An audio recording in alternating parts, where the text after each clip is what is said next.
It's a great point. Yes, we can talk about Comey. We can talk about Hillary Clinton having a 2.5 million vote majority right now. We can talk about a lot of things. The fact is, only 11 Democrats hold governorships. There are fewer members of Democrats in the House of Representatives than there have been in almost a century. They've been absolutely battered in the United States Senate. They've lost over 900 legislative seats, Donnie Deutsch, over the past 6 years statewide.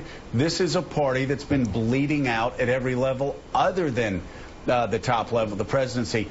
And they remind me of GM before the crash. You know, when GM needed to be bailed out, you said companies like GM, they're used to being in first place. They're used to being dominant. They don't reform like other companies. That's kind of where that is the Democratic Party where GM was in 2008? Yeah. No new ideas? You know, it's interesting. It is about ideas, but it's also, I'm going to say something that's a little politically indelicate here.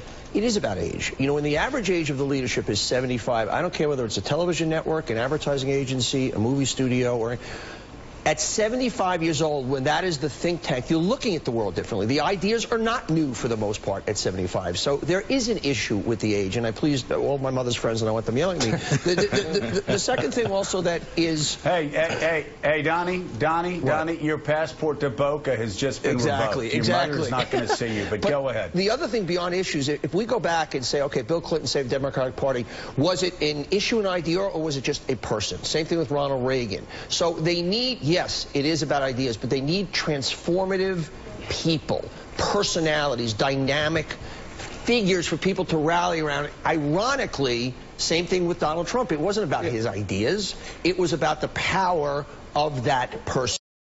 That's what the Democrats do. So look, I agree with that, actually. So first, with respect to Nancy Pelosi, I think she actually has done a good job. She's clearly getting on.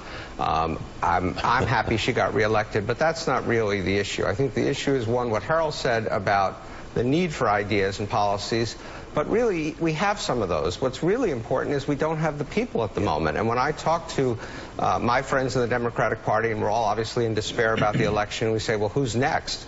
And you start thinking about who's out there, who's positioned to be a leader of the Democratic Party. Steve Ratner. Besides Harold Ford. Ratner, draft Harold Ford. I agree. We'd love to have Harold Ford, but he's... Here's with my wife. Right. But when you go through the list of people who are in those few governorships that we hold, when you go through the leadership of the Senate, when you go through the younger members of the House, it's very hard to see where the next generation of Democrats is coming from, and that's what we really have to develop. Joe, can I ask you a question very quick?